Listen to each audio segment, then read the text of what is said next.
কেলেঙ্কারি শব্দটা এখন বাংলার জীবনের সাথে বঙ্গজীবনের অঙ্গ হয়ে গিয়েছে, যাকে বলা চলে। শোনা যাচ্ছে জামতলা গ্যাংয়ের সঙ্গেও নাকি এদের একটা যোগাযোগ রয়েছে। সাইকেল যদি দেওয়া যায় তাহলে ট্যাব সরাসরি দিতে কী সমস্যা হলো আমি বুঝলাম না। সিপিএম মিড ডে মিলের চাল চুরি করতো, এরা তৃণমূল ক্ষমতায় এসে রেশনের চাল চুরি করছে, আর বাচ্চাদের ট্যাব চুরি আর বেশি কথা।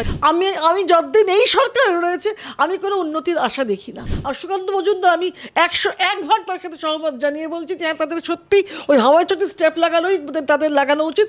অশোক স্তম্ভের অধিকার আর বাংলার পুলিশ হারিয়েছে। মমতা বন্দ্যোপাধ্যায় নিজের ক্ষমতায় যদি বসতেন, তিনি যদি প্রধানমন্ত্রী হতেন, তিনিও এই সিদ্ধান্তই নিতেন। কিন্তু বাংলার স্থায়ী সুরক্ষিত ভবিষ্যৎ তৈরি করার জন্য মমতা বন্দ্যোপাধ্যায় বিপজ্জনক। রাজ্যে ট্যাব কেলেঙ্কারি, বিরোধী দলের তরফ থেকে দাবি করা হচ্ছে স্কুল পরিচালন একদম শীর্ষ কেন্দ্রে কোনো রকম কোনো পরীক্ষা ছাড়া বা যারা উপযুক্ত তাদেরকে না বসিয়ে তৃণমূলের মাতব্বরদের বসানো হচ্ছে, যার ফলে শিক্ষার এই পরিণতি হচ্ছে। কেলেঙ্কারি শব্দটা এখন বাংলার জীবনের সাথে বঙ্গজীবনের অঙ্গ হয়ে গিয়েছে, যাকে বলা চলে। তো ট্যাবের ক্ষেত্রেও সেটা নতুন করে কিছু নেই। আর শোনা যাচ্ছে জামতলা গ্যাংয়ের সঙ্গেও নাকি এদের একটা যোগাযোগ রয়েছে, এবং এর টাকায় ওর পয়সায় ওর জায়গায় চলে গেছে। এবং হেডমাস্টার মশাইরা, হেডমিস্ট্রেসরাও কিছু বলতে পারছেন না। মানে তাহলে এটা নিয়ন্ত্রক সংস্থাটা কারা নিয়ন্ত্রণ করছে, কারা টাকা দিচ্ছে?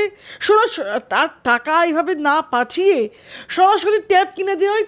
মানে এটাও তো হতে পারে, যেমন সরকারি স্কুলগুলিতে বা সরকারি পোষিত স্কুলগুলিতে আমরা যেমন জানি বই দেওয়া হয়, জামা কাপড়ও দেওয়া হয়, জুতো দেওয়া হয়। ট্যাব দিতে অসুবিধা কোথায় হচ্ছে? সেক্ষেত্রে কেউ টাকা দিতে হলো। টাকা সরাসরি দেওয়া মানেই তো অনেক কিছু এসে পড়ে, এর মধ্যে দুর্নীতি এসে যাওয়ার সম্ভাবনা থাকেই।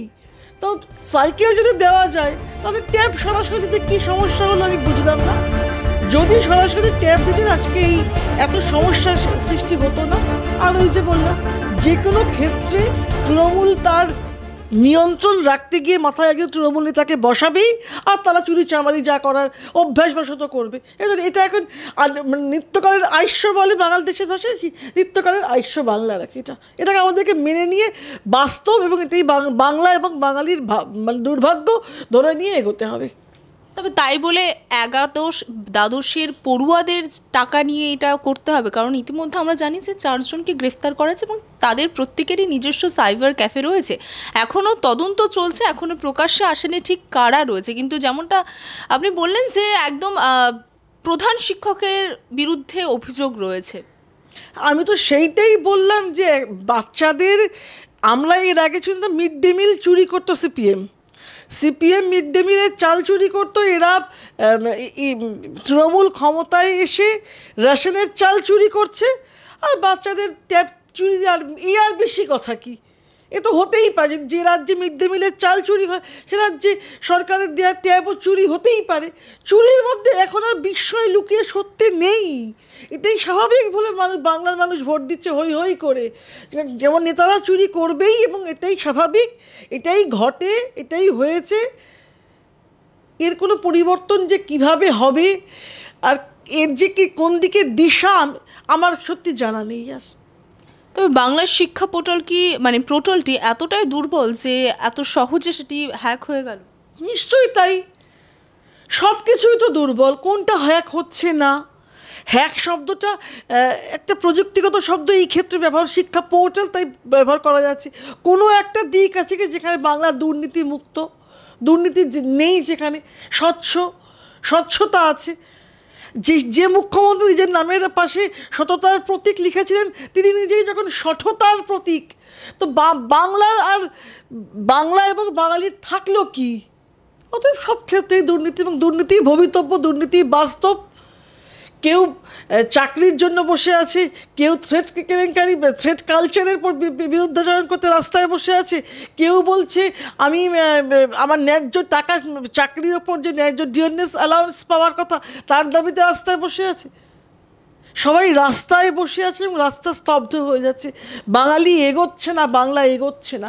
এগিয়ে বাংলা কোথায়?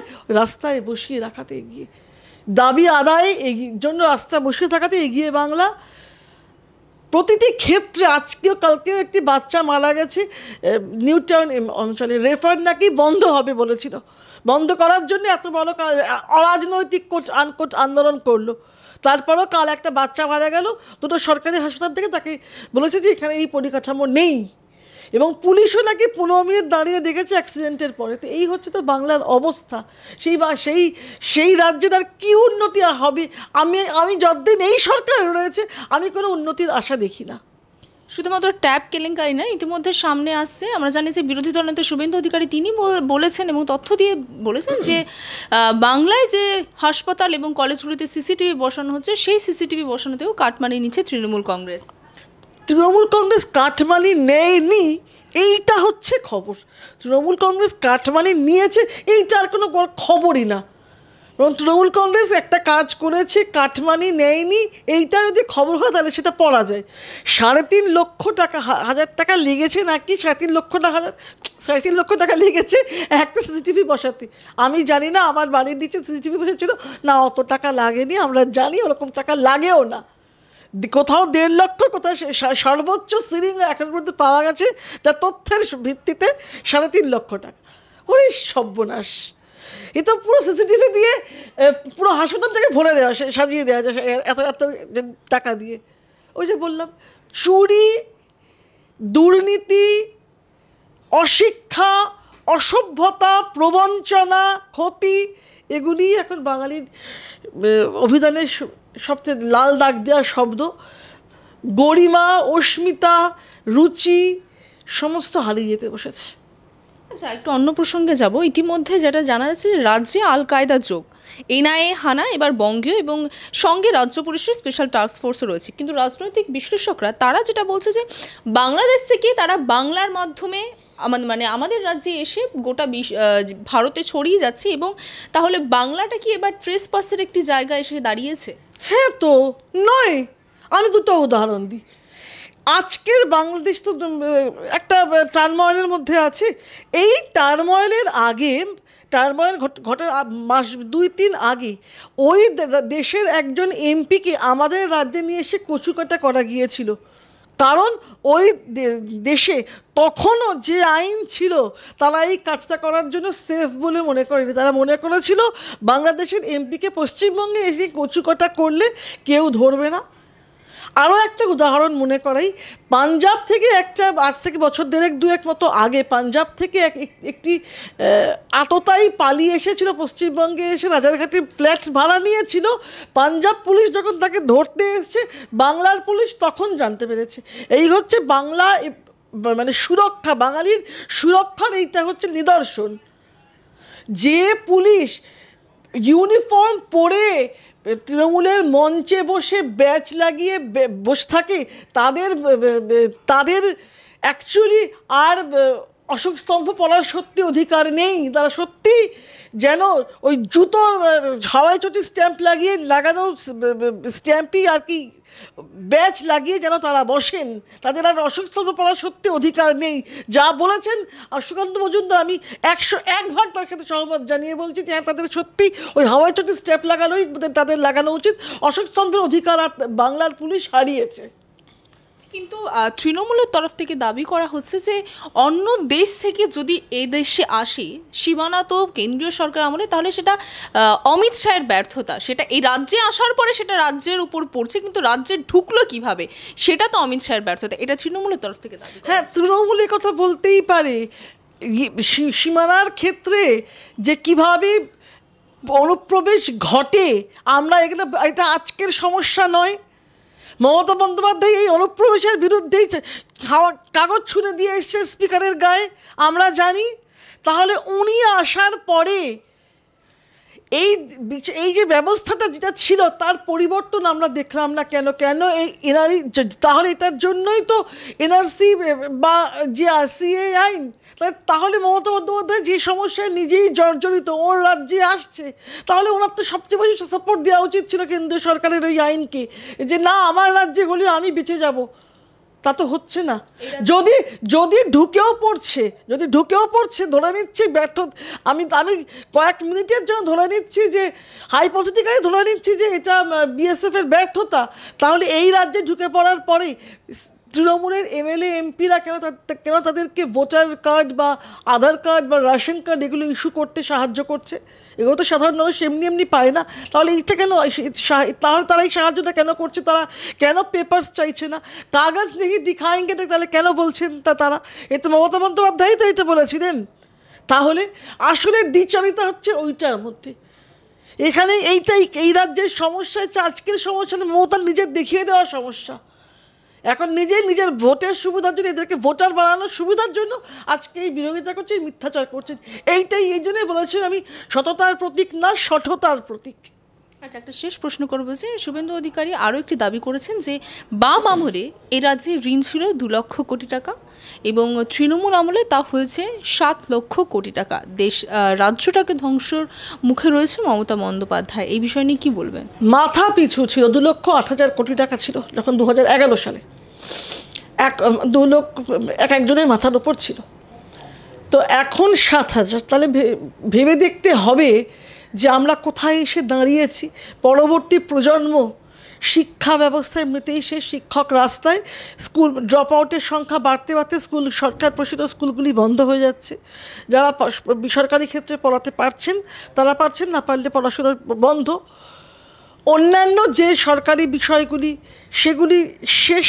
স্বাস্থ্য কি হাল আমরা দেখতে পেলাম, শিক্ষা নেই, স্বাস্থ্য নেই। তো এই রাজ্যে তো মাথার ওপর একের পর এক ঋণ বাড়বে না কেন? মমতা বন্দ্যোপাধ্যায় নিজেকে পপুলার করার জন্য, পপুলার পলিটিক্স, নিজেকে রাজনীতিতে বাঁচিয়ে রাখার জন্য, গদি বাঁচানোর জন্য যেভাবে উনি টাকা ছড়াচ্ছেন, ওনাকে ঋণের পর ঋণ নিতে হচ্ছে। সে ঋণের ভার সে চাপছে নাগরিকেরই ওপর। মানুষ বুঝতে পারছে না যে আমরা আজকে 1,000 টাকা দিচ্ছি, দেখি মাথার ওপর আমাদের কী পড়ছে। মাসে 1,000 পাচ্ছি কি 1,000 পাচ্ছি, লক্ষ্মীর ভাণ্ডার পাচ্ছি, কন্যাশ্রী পাচ্ছি, তার পরবর্তীতে আমাদের যে কি হতে চলেছে, ভবিষ্যৎ যে অন্ধকার, এটা বোঝার শক্তি যে মানুষের নেই। তাদের মাথায় 7,000 কেন, 7-8 লক্ষ হাজার কোটিরও ঋণ চাপতে পারে। তারা বুঝবে কি বুঝবে না আমি জানি না। তবে বাংলার ইকোনমির জন্য, বাংলার মানুষের জন্য এ বড় খারাপ সময়। কিন্তু তৃণমূল তো বলছে যে তাহলে যদি বাংলায় এতটাই ঋণ থাকে তাহলে রাজ্য সরকার কেন তাদের টাকাটা আটকে রেখেছে? এই রাজ্যের যে তহবিলে যে টাকা, সেই টাকা কেন দিচ্ছে না? অন্যান্য রাজ্যে বিহার, অন্ধ্রপ্রদেশের যখন তাদেরকে টাকা দেওয়া হয়েছিল, তাহলে এই রাজ্যকে কেন বঞ্চিত রাখা হচ্ছে? সর্বৈব মিথ্যা কথা বলতে যা বোঝায় এটা সেই দাবি।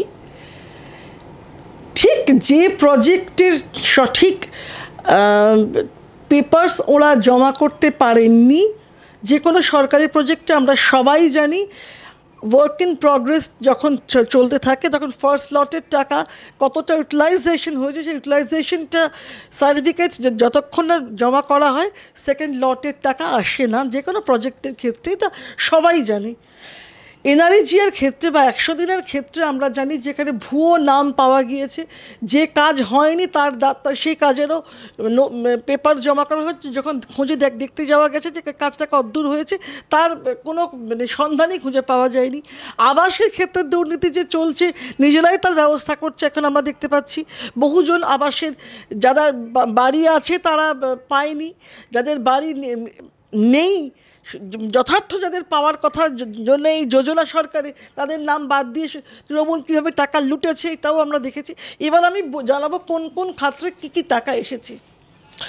সড়ক খাতে 4,114 সিআর টাকা কেন্দ্র দিয়েছে, যার 11,500 কিলোমিটার রাস্তা তৈরি হয়েছে। 3,000 কোটি টাকার খরচের হিসেব দিতে পেরেছে, বাকিটার এখন হিসেব পাওয়া যায়নি। 2023-24 অর্থবর্ষে শিক্ষা খাতে 2,65,000 কোটি টাকা এবং ইনফ্রাস্ট্রাকচার ডেভেলপমেন্ট এর জন্য অ্যাডিশনাল 248 কোটি টাকা বরাদ্দ হয়েছে, যার মধ্যে জুনে এসে গিয়েছিল। আর তার হাফ পোর্শন নভেম্বরে, বাকি সবটাই পেয়ে গিয়েছিল সরকার, কিন্তু 950 কোটি টাকার মাত্র প্রজেক্ট দেখাতে পেরেছে।